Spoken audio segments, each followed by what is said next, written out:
2023 থেকে 2026 পৃথিবীর 4টা শাসককে আল্লাহ তাআলা দেশ ছাড়া করেছে বেইজ্জতি করে। নাম্বার 1, শ্রীলঙ্কার প্রধানমন্ত্রী দেশ ছেড়ে পালিয়েছে, তার দেশের মন্ত্রীদের পাছা ফাটিয়ে দিয়েছে, এত মার মেরেছে জনতা। ইউটিউবে আছে, আমি মিথ্যা বলিনি, ইউটিউবে আছে না নেই, খুললে দেখতে পাবেন। নাম্বার 2, রাজহাঁসের মাংস, পাতি হাঁসের মাংস, দেশি মুরগি, গোলদা চিংড়ি, ম্যাডামের জন্য ডাইনিং টেবিলে খানা রেডি। গোসল করছেন, বেরিয়ে শাড়ি পরছেন, খানা খাবেন, সেনাপ্রধান ঢুকে গেল, আপনার হাতে 40 মিনিটের মধ্যে আপনাকে দেশ ছেড়ে পালাতে হবে, হেলিকপ্টার রেডি আছে, জনস্রোত আসছে, আপনাকে হত্যা করে দিবে। রাঁধা ভাত আমার আল্লাহ খেতে দেয়নি, ওই মেহমানটা আমাদের দেশেই আছে, নাম আমি করব। समझदारों के लिए इशारा काफी है, যারা বুদ্ধিমান তারা জানে মেহমানটা আমাদের দেশেই আছে। আমি একটা দেশি মুরগি রেখেছি, দাওয়াত করে খাওয়াবো, হ্যাঁ তাকে দাওয়াত করব। আমাকে একজন বাংলাদেশের লোক কমেন্ট করেছে, তোমার জন্য হাসিনার 30% গদি গেছে। আমি আর বাংলাদেশে যাচ্ছি না, হারাম করে মারবে আমাকে। যাই হোক, এই 2 নম্বর গেল। 3 নম্বর, বাশার আল আসাদ, সিরিয়ার প্রেসিডেন্ট, যার গোডাউনে 4,500 কোটি টাকার 4 হুইলার রাখা আছে, যে বলেছিল দেশের একটা লোক আমাকে গদিচ্যুত করতে পারবে না। আল্লাহ তাকে দেশ ছেড়ে কোথায় লুকিয়েছে কেউ জানে না, যদি দেশের লোক পেত তাকে হত্যা করত।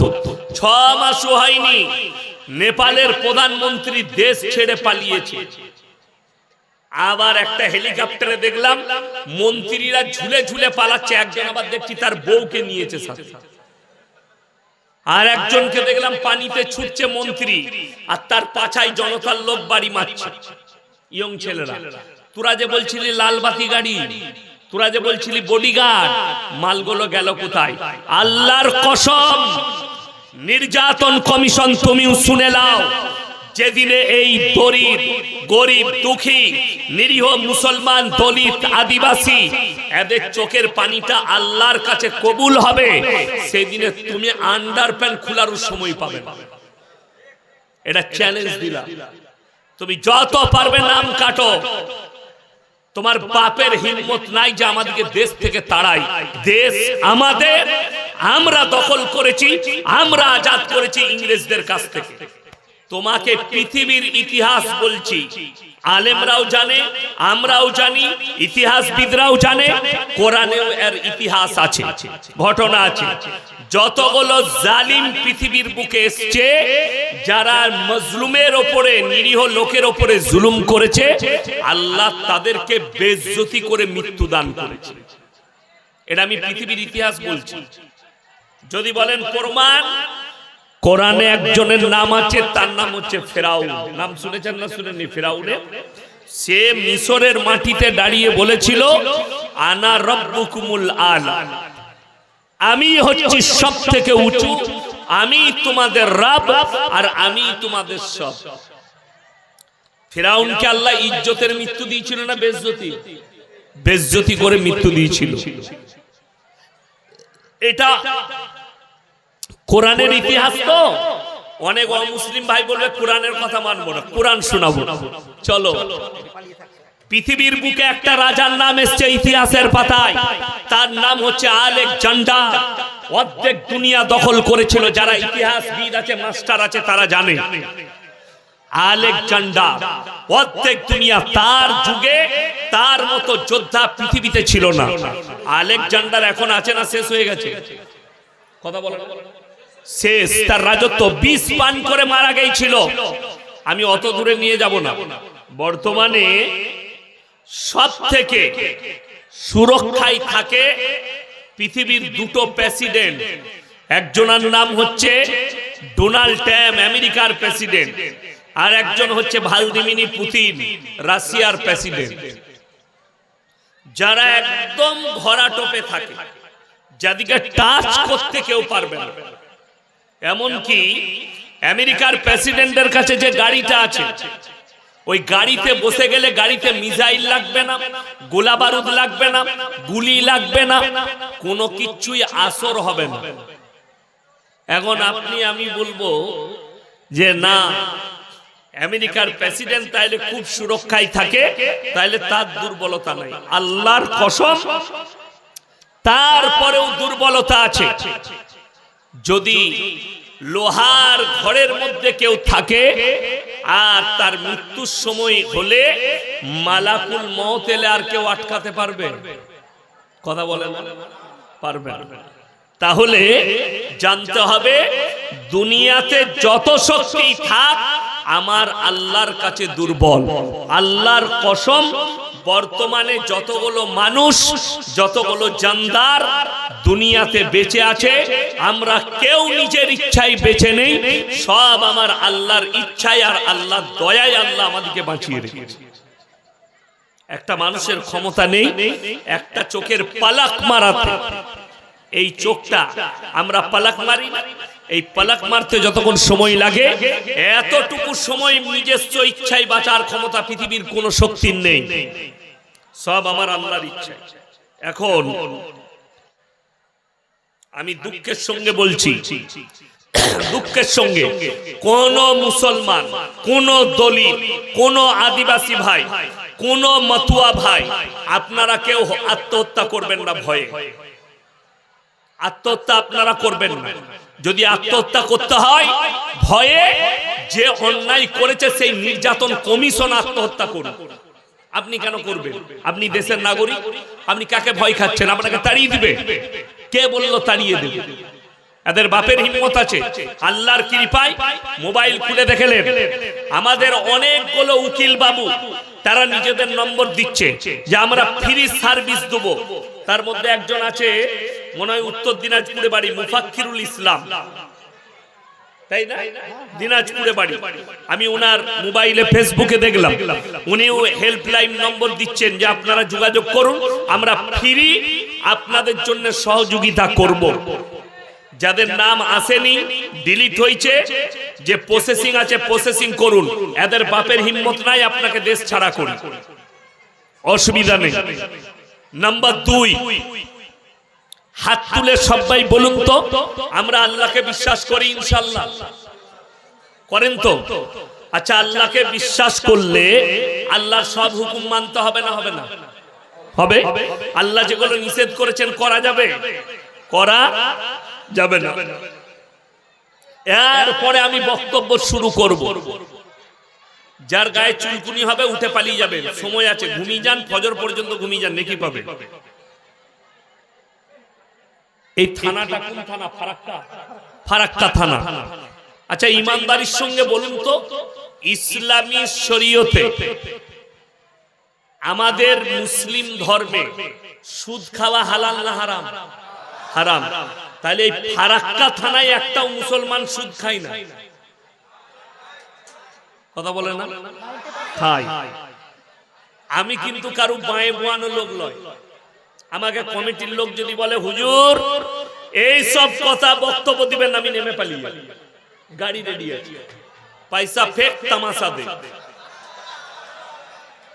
আমি কারুর বানানো বক্তব্য দিই না। হ্যাঁ, শেখ বসে আছেন, আলেমরা বসে আছেন, ইনারা যদি বলে দেয় না আপনি ভুল বলছেন, সুদ খাওয়া হালাল, আল্লাহর কসম কাল থেকে আর জলসা করব না।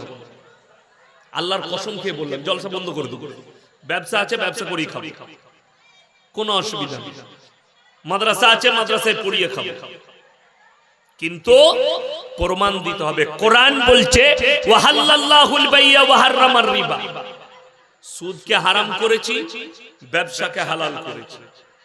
হারাম জানার পরে যে ব্যক্তি সুদ খেলো, এ যেন সর্বপ্রথম আল্লাহর সঙ্গে যুদ্ধ ঘোষণা করে। নাম্বার 2, রাসূল সাল্লাল্লাহু আলাইহি সাল্লাম বললেন, যে ব্যক্তি হারাম জানার পরে সুদ খেলো, সেই ব্যক্তি যেন নিজের জন্মদাতা আপন মায়ের সঙ্গে জিনা করার পাপ করলো। নাউজুবিল্লাহ বলে, জিনা করার পাপ। এরপর কোন সুদখোর যদি শুনছেন, যদি তোমার কোন বাপের বেটা মৌলবি থাকে হালাল বলে দিবে, তাকে স্টেজে নিয়ে এসো। ক্যামেরা চলছে, ভাই ক্যামেরা বলে দিবে আপনি ভুল বললেন, কোরআনে আছে হাদিসে আছে সুদ খাওয়া হালাল।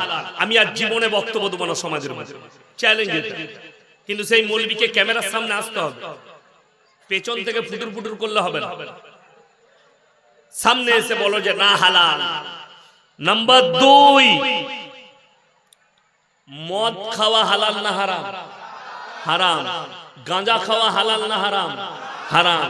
আমি ফারাক্কা থানায় দেখাবো মুসলমান ছেলে মদ পান করছে, মদ বিক্রিও করছে, গাঁজা পান করছে, গাঁজা বিক্রিও করছে। যদি বলেন গাঁজা বেচার স্টাইল এত খাতারনাক, আমরা মৌলবিরা ধরতে পারবো না। ভালো চায়ের দোকান, দারুণ চা বানায়, আমরা মৌলবি ও ইয়াসিন সাহেব আপনি আসুন আসুন, এই চেয়ারটা মোচ রে, মুছে দিলে বসলাম, বলে স্পেশাল চা বানাতো মৌলবি সাহেবের লেগে, আমার লেগে স্পেশাল চা হচ্ছে। আরো দুটো ছেলে বাইক নিয়ে ঢুকলো অ্যাপাচি, কি বুঝলেন, চুলগুলো শুয়োরের মতো কেটেছে, ঢুকে বলে ভাই 2 খান চা দিস তো, আর 2টো দিস।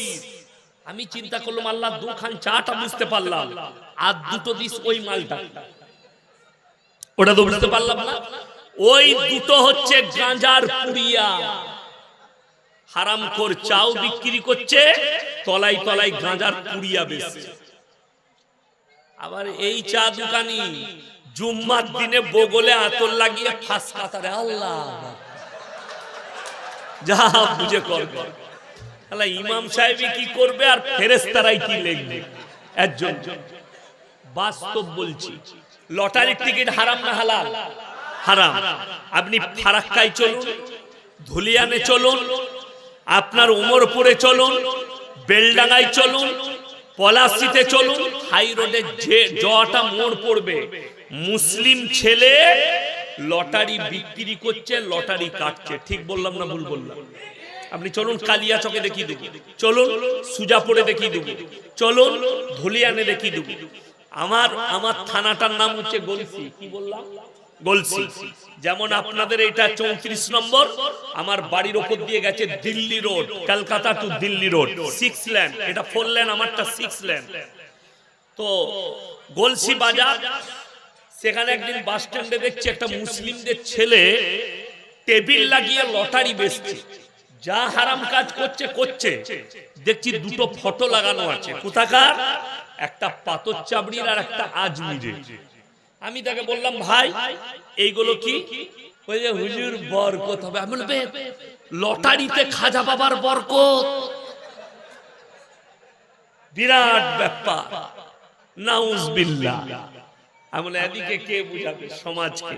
ও বলছে খাজা বাবা লটারিতে বরকত দিবে, যেমন রূহ তেমন ফেরেশতা। বড় কষ্ট।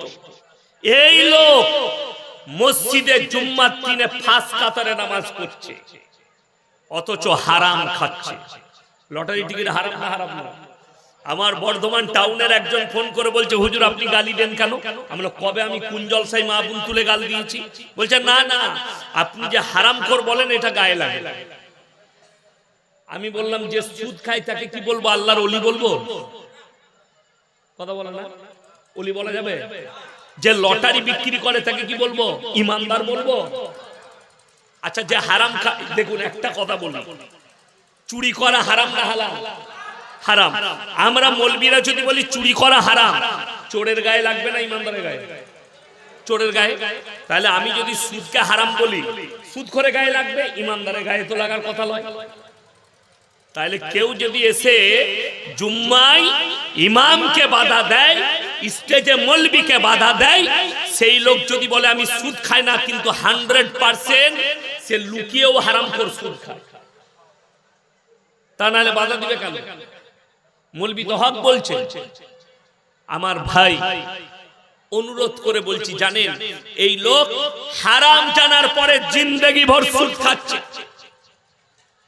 জিন্দেগি ভর মদ বিক্রি করছে, মদের ভাটিতে জীবন কেটে গেল। এই লোক আবার জান্নাতের আশা করে। কিসের আশা? জান্নাতের। আর আমাদের দেশে না জান্নাত খুব সহজ, সহজ নয়। মাদ্রাসা মসজিদের জলসা হয়, হয় না? হয় না মাদ্রাসার জলসা? আমি তো অনেক মাদ্রাসার জলসা করি, কি বুঝলেন? দুঃখের বিষয়, মাদ্রাসায় আদায়কারী বক্তা আসে, আসে না? আসে আদায়কারী বক্তা আসে। এখন আদায়কারী বক্তা বলে দিলে, আমার বাবাজি না যারা আল্লাহর রাস্তায় মসজিদে 1000 টাকা দিবে আল্লাহ তাদেরকে জান্নাতুল ফিরদৌস দেবে। এখন সুদখোর মনে মনে ভাবলে মৌলী সাহেব তো জান্নাত দিচ্ছে, চান্স লাগিয়ে দেবে।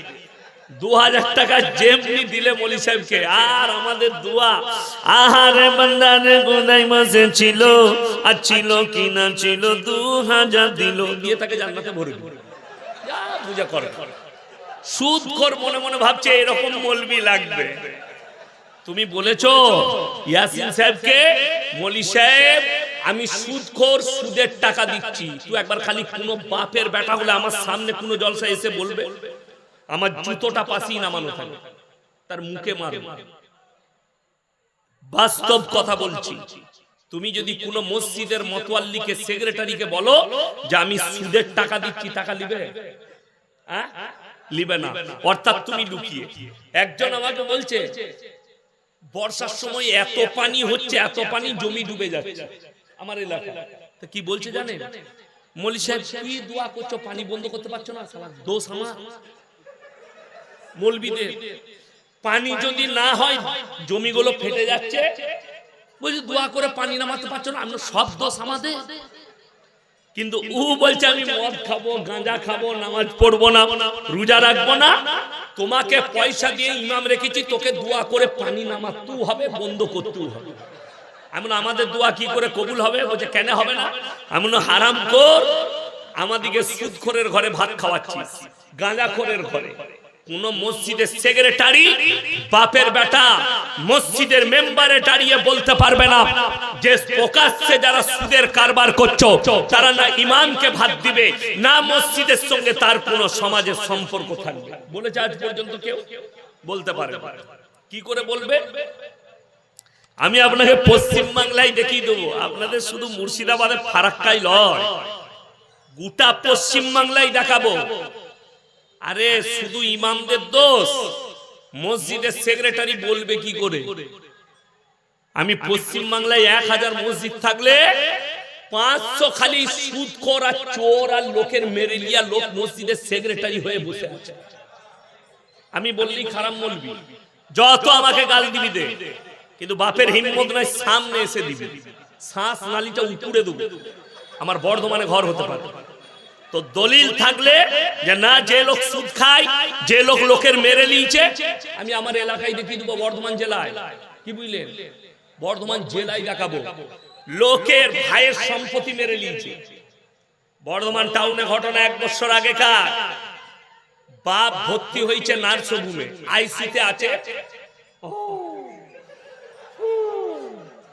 বাপ মরে যাবে, বেটা সারা রাত দোরগোড়ায় বসে আছে আইসির বাইরে। আল্লাহ আমার বাপকে বাঁচিয়ে দাও আল্লাহ। যেমনি আয়া এসে বলেছে দাদা আপনার বাবা না মারা গেছে। মরে গেছে?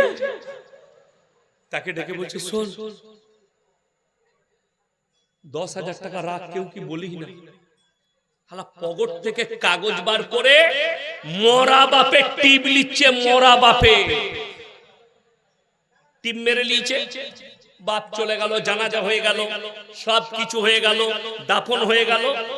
1 সপ্তাহ পরে আর পর মেজো ভাই আর ছোট ভাই বলছে ভাই এবার সম্পত্তি গুলো ভাগ কর। ভাগ কর কি ভাই? সব তো আমার। বলে কি করে হলো?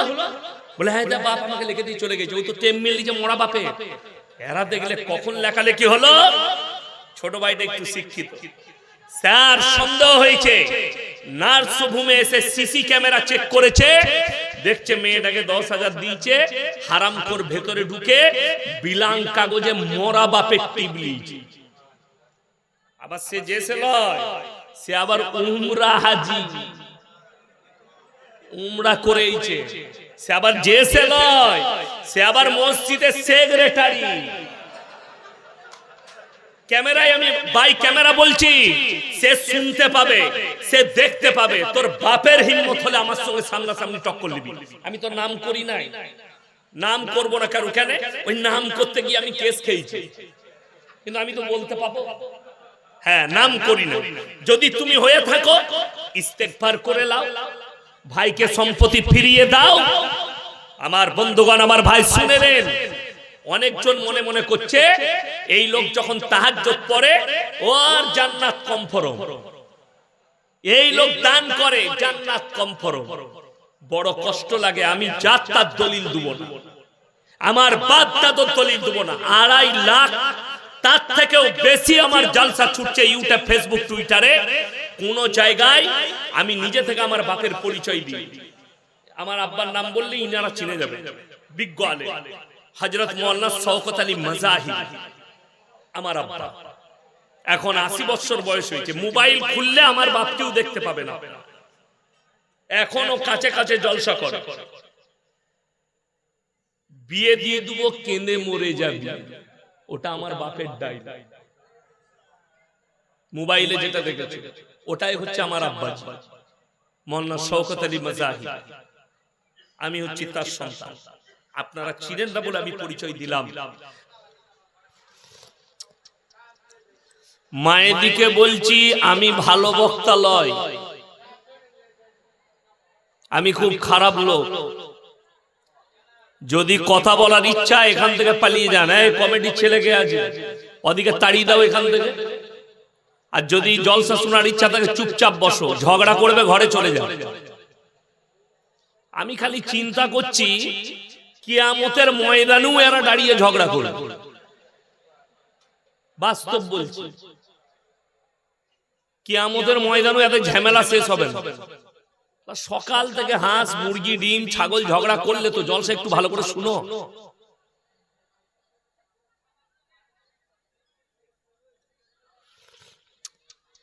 এখন লোকে বলবে আপনি মেয়েদের জন্য বেশি বলেন। কেন বলবো না? আপনারা বিচার করুন। এই রাত 1টা বাজে, এখনো ওদের কথা শেষ হয়নি।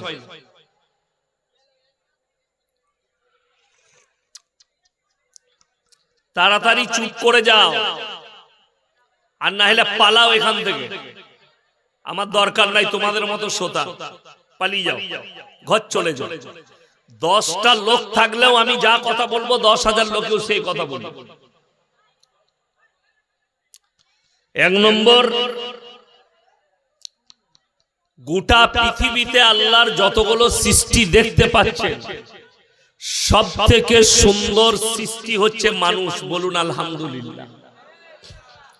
মানুষকে আল্লাহ সব থেকে সুন্দর সৃষ্টি করেছে। আর কে কথা বলছে এগুলো? কে আসবে না ক্লিয়ার? ও আমাকে দেখতে হবে না কথা। দেখুন মাইকম্যান, ছবি ভালোভাবে আসছে না, ক্যামেরাম্যান ছবি ভালোভাবে আসছে না, ছবিটাকে ঠিক করার চেষ্টা করুন।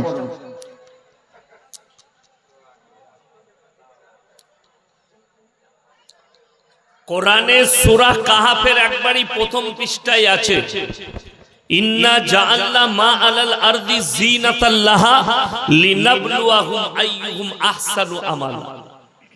গোটা পৃথিবীটা সুসজ্জিত করেছি, সাজিয়েছি শুধুমাত্র আমার বান্দাদের জন্য। বলুন সুবহানাল্লাহ।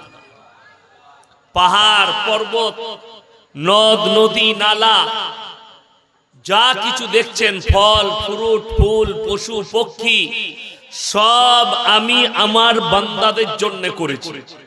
আল্লাহ বান্দার কাছ থেকে একটা জিনিস চেয়েছেন, সেটা হচ্ছে নেক আমল, সৎ কর্ম, ভালো কাজ। আল্লাহ একটা জিনিস চেয়েছেন, নেক আমলটা। আমি কিন্তু এখনো বক্তব্য শুরু করিনি। আমার বক্তব্য সবাই নিতে পারে না, অনেকজন উঠে পালিয়ে যাবে আমি জানি। যার গায়ে চুলকানি হবে সে পালিয়ে যাবে। আমি এখনো বক্তব্য শুরু করিনি। আমি আগে আল্লাহকে চিনাবো, তারপরে মূল বক্তব্যে যাব। আমরা যে মানুষ, আল্লাহ জীবন দিয়েছে, আমাদের জীবনে তিনটে অংশ আছে। কটা বললাম বাবা? তিনটে। একটা হচ্ছে আল্লাহর নিজস্ব, আর একটা আল্লাহ তাআলা পোকা মাকড়ের জন্য করেছে, আর একটা হচ্ছে আমাদের নিজস্ব। আল্লাহর কি? রূহটা হচ্ছে আল্লাহ। রূহ মানে জান।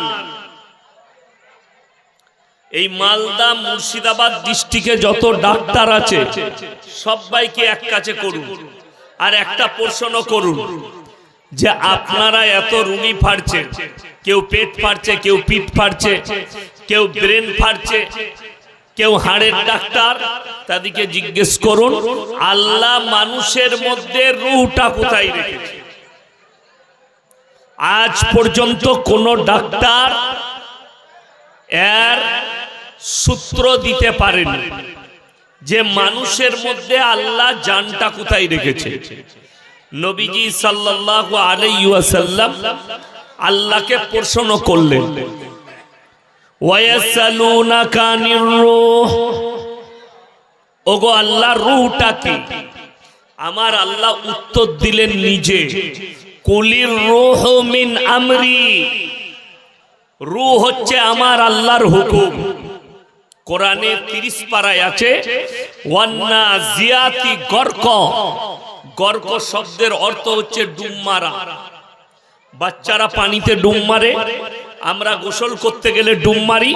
আল্লাহ কোরআনে কসম খেলেন, কার? ওই ফেরেশতার কসম যারা আমার হুকুমে তোমাদের দ্রুত গতিতে তোমাদের শরীরে ডুব মেরে তোমাদের আত্মাকে হরণ করে নিয়ে আসে, জানকে কবজ করে নেয়, তার কসম আল্লাহ খেলেন। এখন এই রূহ হচ্ছে আল্লাহ। শরীরটা আল্লাহ তাআলা পোকা মাকড়ের জন্য সৃষ্টি করেছে। আমরা মরে যাওয়ার পরে কবরে যাই না? যাই না? কবরে যাই। কবরের শরীরের মাংসগুলো কারা খায়? পোকা মাকড়।